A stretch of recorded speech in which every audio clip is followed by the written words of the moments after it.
اس کائنات میں سب سے افضل شخص کون ہے؟ سب سے اچھی ڈیوٹی کون سی ہے؟ سب سے سونی نوکری کون سی ہے؟ کہتے ہیں کہ فلاں نوکری بہت اچھی ہے، فلاں کاروبار بہت اچھا ہے، فلاں جگہ پیسہ بہت ہے، فلاں شعبے میں عزت بڑی ہے. لیکن آؤ حضور سے پوچھتے ہیں سب سے افضل کون ہے، سب سے اشرف کون ہے؟ تو میرے حضور نے فرمایا خیرکم من تعلم القرآن وعلمہ، تم میں سب سے افضل وہ ہے جو قرآن سیکھتا ہے اور اوروں کو سکھاتا ہے. سب سے اشرف، سب سے اچھی نوکری، سب سے اچھا کام، سب سے بہتر وظیفہ اس کا ہے جو قرآن خود بھی سیکھتا ہے اور اوروں کو بھی سکھاتا ہے. تو اس کتاب سے جڑ جاؤ، اس کتاب سے وابستگی اختیار کرو. جس رات کے دامن میں قرآن نازل ہو وہ رات تو افضل ہو، وہ رات تو 1000 مہینے سے اشرف ہو. اللہ اکبر.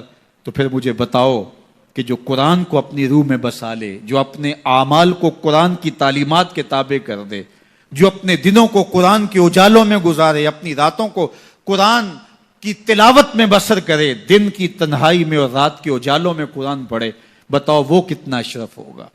اس لیے میرے اور آپ کے آقا و مولا نے فرمایا راتوں کی تنہائیوں میں اٹھ کے قرآن پڑھا کرو، اور قرآن پڑھتے ہوئے رویا کرو، اور اگر رونا نہ آئے تو رونے کی کوشش کیا کرو.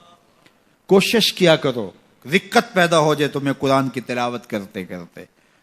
حضرت داتا گنج بخش علی حجویری علیہ رحمہ سے ایک مرید نے کہا حضرت اگر رونے کی کوشش کریں پھر بھی رونا نہ آئے، فرمایا پھر اپنے مقدر پہ رویا کرو.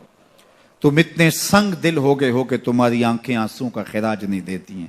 تو اس کتاب کے ساتھ جڑ جاؤ، تعلق کو مضبوط کر لو، اور اس کتاب سے وابستگی تمہیں دنیا آخرت کی بہتری کی ضمانت فراہم کرے گی. اور یہ کتاب زندہ ہے، اس کا پیغام کبھی فرسودہ نہیں ہوا، اس کا پیغام کبھی پرانا نہیں ہوا. ہر دور کے تقاضوں سے یہ کتاب ہم آہنگ ہے، اور یہ کتاب ہر شخص کی ضرورت کی کفالت کرتی ہے. اور پھر اللہ نے اس کو اتنا آسان کیا ہے، اتنا جامع بنایا ہے کہ ہر طبقہ زندگی کے شخص کے لیے قرآن کافی ہے، ہر شخص کی ضرورت کا کفیل ہے. اس کو ایک عام شخص پڑھے تو اس کو بھی نور ملتا ہے، ایک نکتہ بین شخص اس قرآن کا مطالعہ کرے تو اس کو بھی روشنی ملتی ہے، ایک فلسفی پڑھے تو محروم وہ بھی نہیں ہوتا. جو بھی اس قرآن سے پڑھے، دیکھیے کچھ کتابیں ایسی ہوتی ہیں وہ بچوں والی ہوتی ہیں، جو پڑھے لکھے لوگ ہیں ان کی کوئی دلچسپی وہاں نہیں ہوتا، الف انار اور بے بکری میں انہیں کوئی دلچسپی نہیں ہوتی. اور جو بڑی کتابیں ہیں بچوں کی سمجھ سے ورا ہوتی ہیں. لیکن یہ واحد قرآن ہے، جس طبقے کا شخص بھی پڑھے، ان پڑھ پڑھے تو اس کو بھی نور ملتا ہے.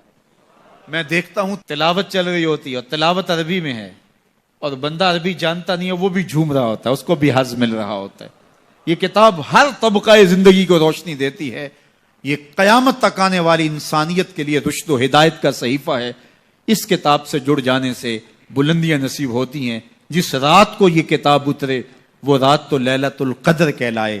اور جو شخص اس کتاب سے وابستہ ہو جائے اور اس کتاب کو اپنی روحوں میں سمو لے، وہ ذی قدر کیوں نہیں ہوگا، وہ عزت کا مالک کیوں نہیں ہوگا، وہ شانوں اور عظمتوں کا مالک کیوں نہیں ہوگا. تو آئیے میں اور آپ اس رات کی ان خوبصورت پہنائیوں کے اندر اور ان حسین لمحوں کے اندر کتاب اللہ کے ساتھ جڑنے کا عزم کر کے اللہ کے حضور دعا کے لیے ہاتھ پھیلائیں کہ اے اللہ ہمیں اس کتاب کے ساتھ جوڑ دے. یہ کتاب زندگی بخش ہے، اللہ پوری امت کو اس کتاب کے ساتھ جوڑ دے. اقبال کہتے ہیں فاش می گوئم آنکھ در دل مزمرست، این کتاب نیز چیزیں دیگرست. جو میرے اندر چیز چھپی ہوئی ہے اس کو کھل کے اگر بتاؤں، یہ کتاب نہیں، یہ کوئی اور ہی شے ہے. یہ زندگی بدل شے ہے، یہ حیات ساز کتاب ہے، یہ زندگی کو روشنی اور اجالوں سے بھر دینے والی کتاب ہے، یہ پستیوں سے اٹھا کے بلندیوں تک پہنچانے والی کتاب ہے. اس کا حرف حرف روشنی ہے، اس کا لفظ لفظ اجالا ہے. یہ زندگی کو زندگی کا حقیقی نور دینے والی کتاب ہے. اس سے جڑنے والے کبھی محروم نہیں ہوتے، سرخرو اور سربلند ہوتے ہیں. اللہ ہمیں اس کتاب رحمت سے جڑنے کی اور جڑے رہنے کی توفیق عطا فرمائے.